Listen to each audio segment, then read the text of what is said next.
When I'm in New York and I spend time walking from place to place, I'm always surprised to be in the middle of some of the world's most modern architecture. And I round the corner, and there stands the building for a church that's over 200 years old. The Fifth Avenue Presbyterian Church is located right next to some of the most exclusive merchants in the world.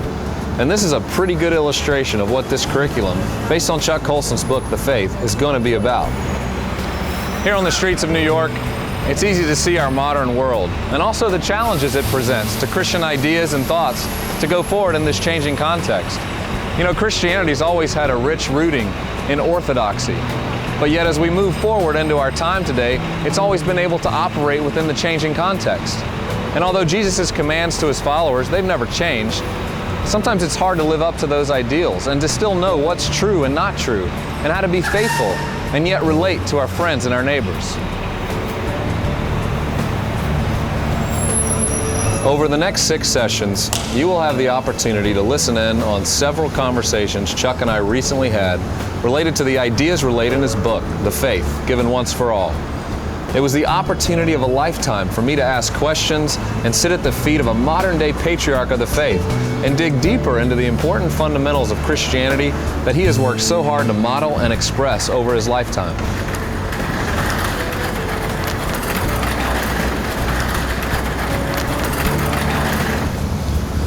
For me, this wasn't the first time Chuck Colson had deeply impacted the way I viewed the Christian faith. In fact, a few years ago, a good friend of mine had recommended I read his book, How Now Shall We Live? And when I did, my eyes were opened to a much bigger picture of what Christianity was all about. You know, at the time it seemed revolutionary, yet it was so grounded in orthodox and so grounded in history that I couldn't help but embrace it. And the Christian faith made sense to me. You know, it wasn't just one of those things that only made sense inside the Christian circle, but it actually was a faith that could make sense to my friends, my neighbors, my colleagues. And so my hope is that this study and these series of discussions that you're about to have will do the same for you. It starts by understanding the essentials of our faith and how they play themselves out in our very progressive cities and neighborhoods without losing 1 ounce of that rich 2,000-year-old history that Christianity brings to us. In fact, our history is fascinating, but even more than that, Christianity today has something very real to say and to be in the midst of this new space and time.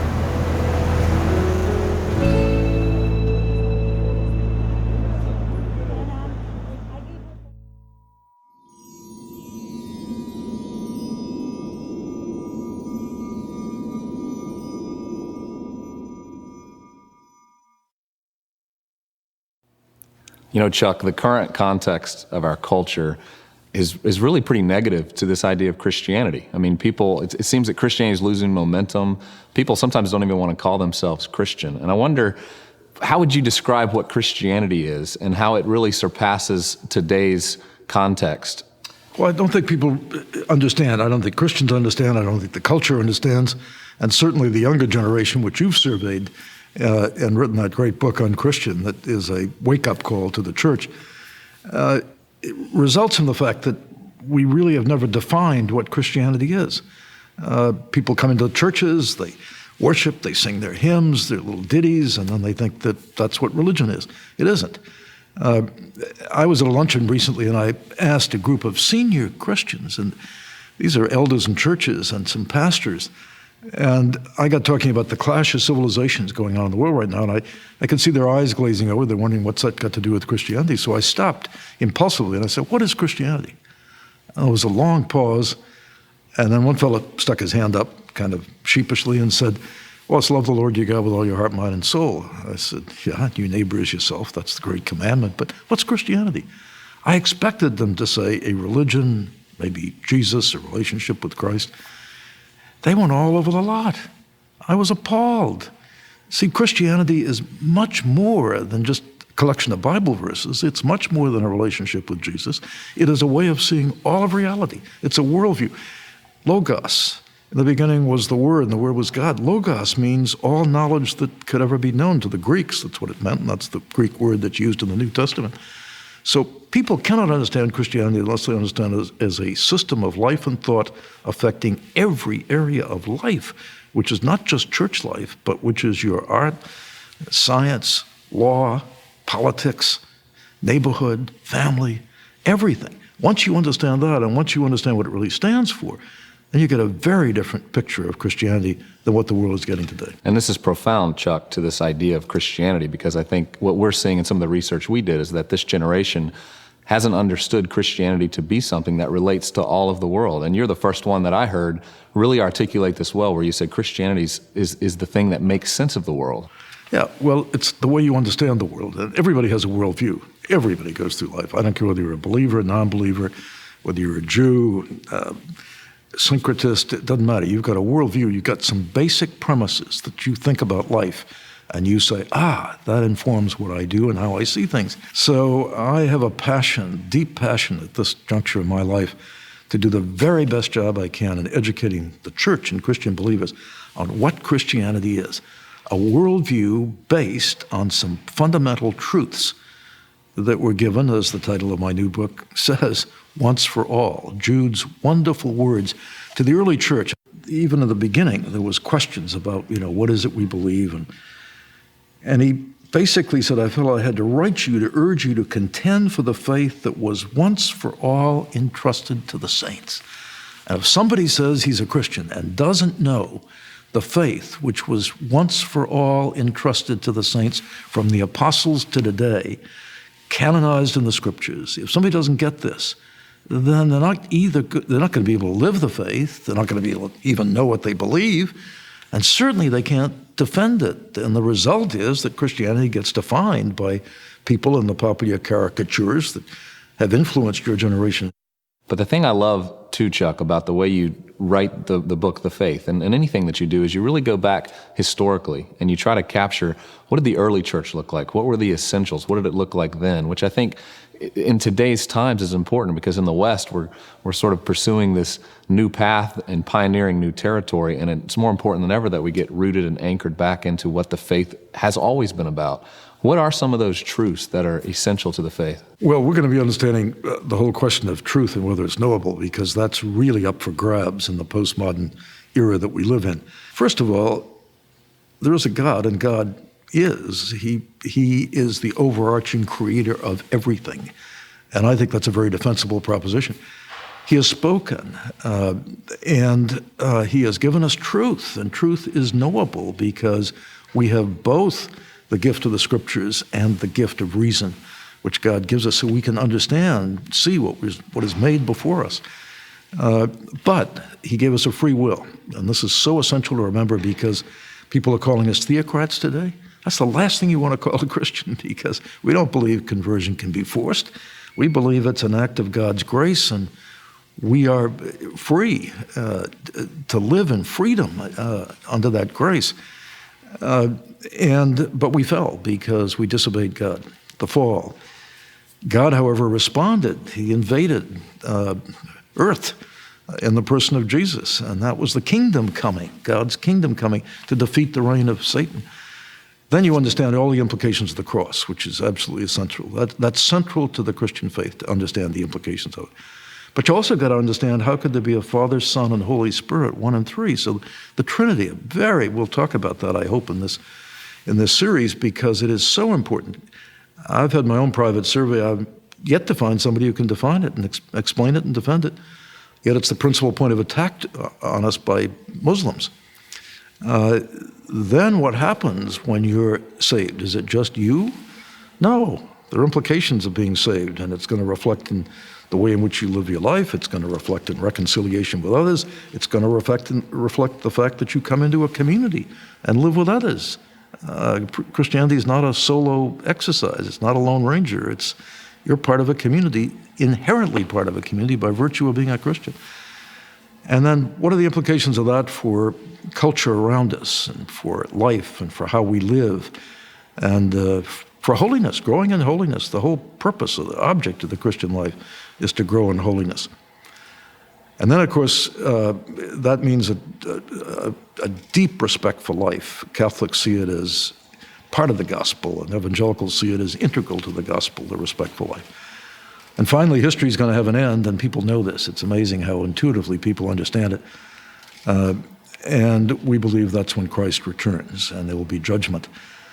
And then I think we have to see Christianity's relationship to other worldview systems, how it plays out, because that ultimately is the test of its validity. And this idea that God is, I mean, this is central, obviously, to this view of Christianity that has in some ways overwhelmed the view that a lot of Christians have today, where it's about me and God. You hear this constant talk today that all that matters is a relationship with Jesus. No, much more than that.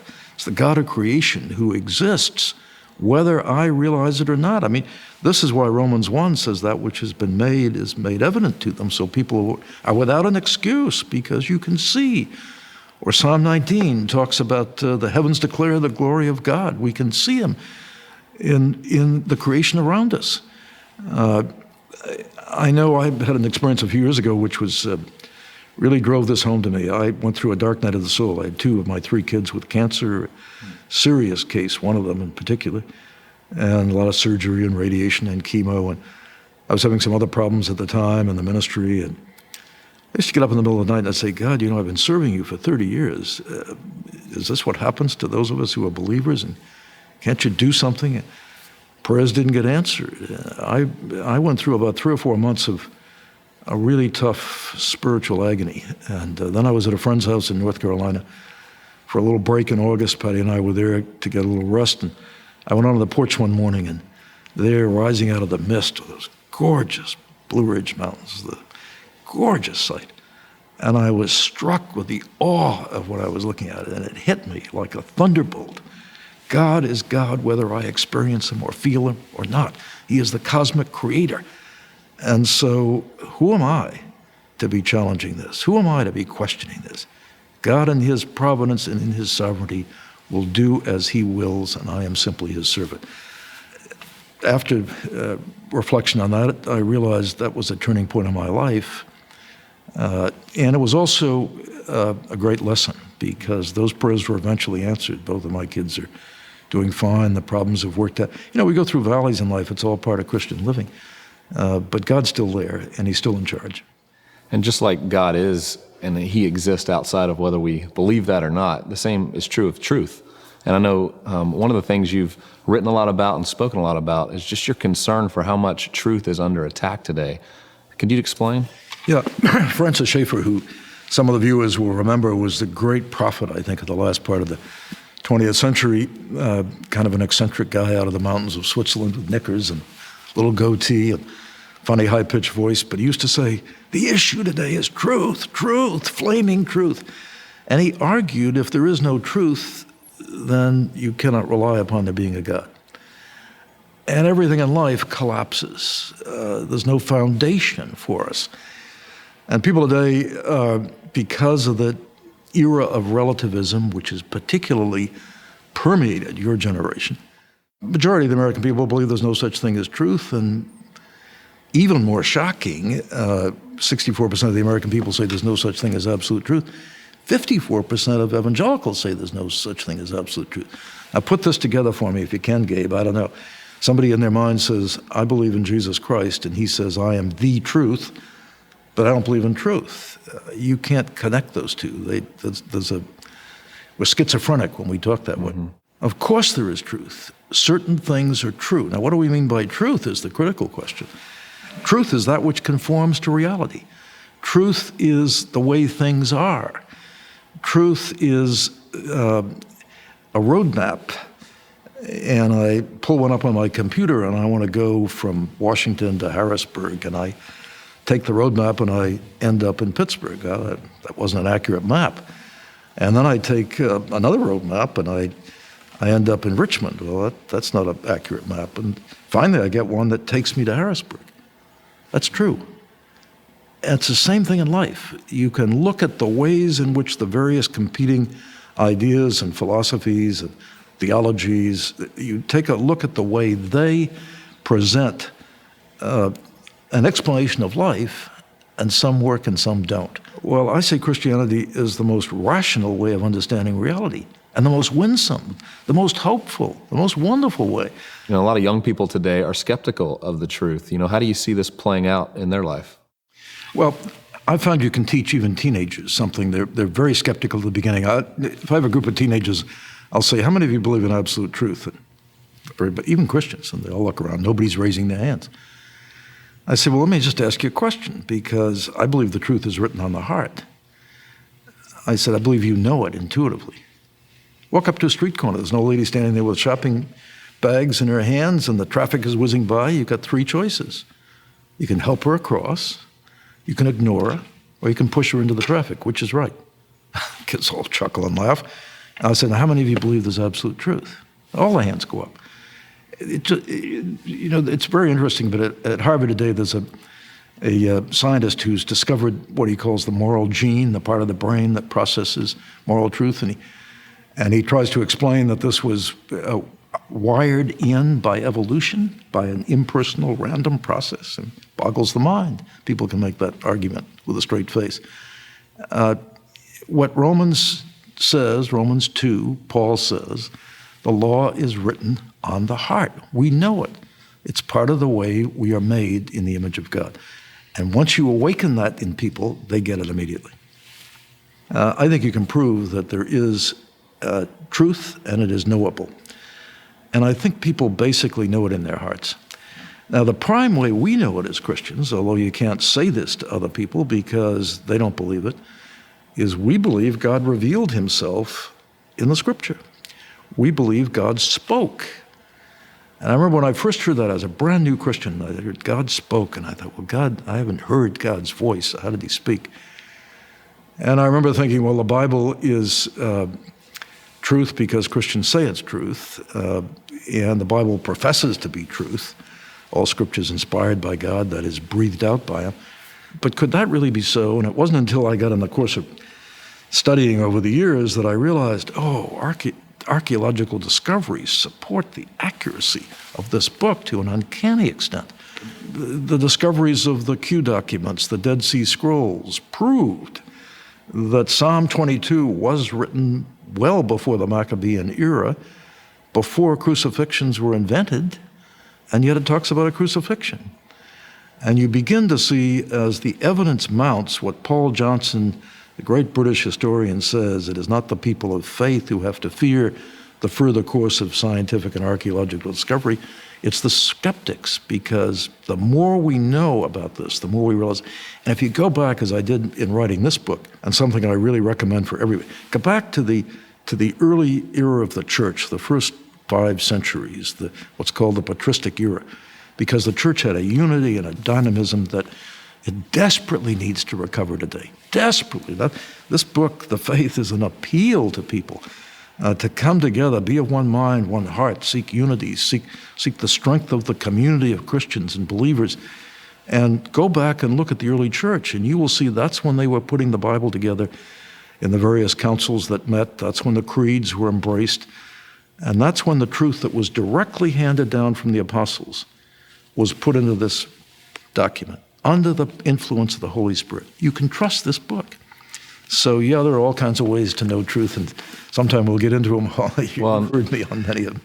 You know, Chuck, one of the challenges can be when we talk about truth and it being knowable and sort of the intellectual logic and reason and rationale for why it exists. I've seen in some older generations this sense to hold on to those doctrines and to believe those truths, but yet be challenged to really share those in love. And it's almost like, and sometimes we can be right, but if we're belligerent or we don't have a sensitivity to people who aren't necessarily aspiring to that same intellectual assent, it can go nowhere.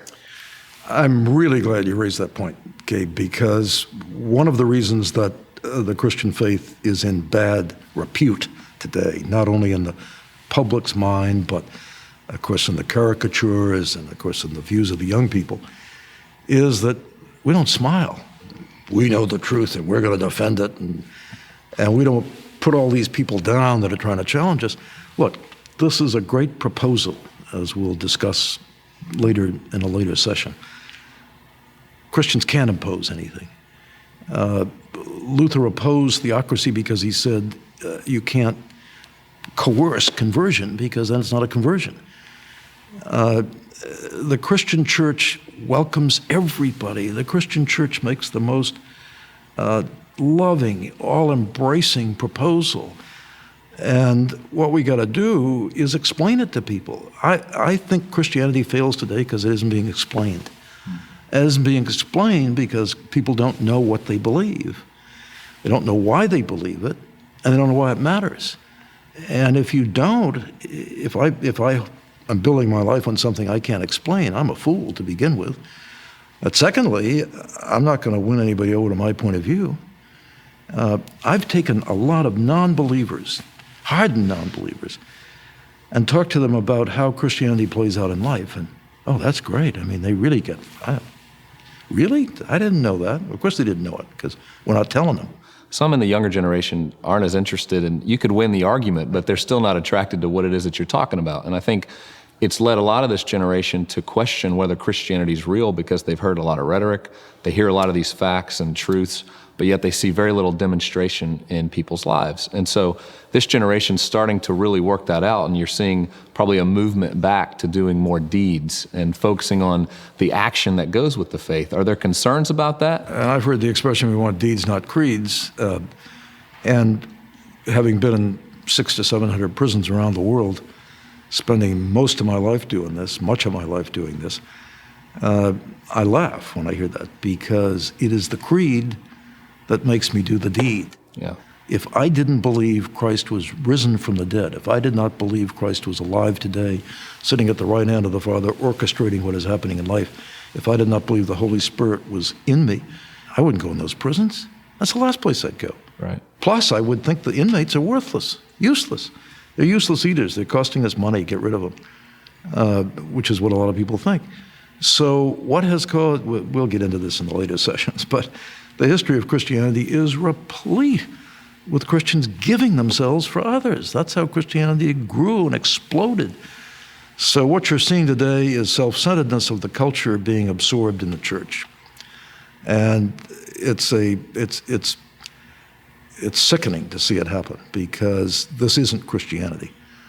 And unfortunately, there's not a lot of Christianity actually practiced, which is the problem. You know, one thing you said that was profound for me was that Christianity is not just about redeeming souls, but redeeming the entire culture. Could you describe that? Christianity is about not only the Great Commission, which is to make disciples and baptize them and bring them into the fellowship, and disciples means learners. It doesn't mean just people coming in as recruiting into the church. It means repentant sinners who want to see their lives transformed.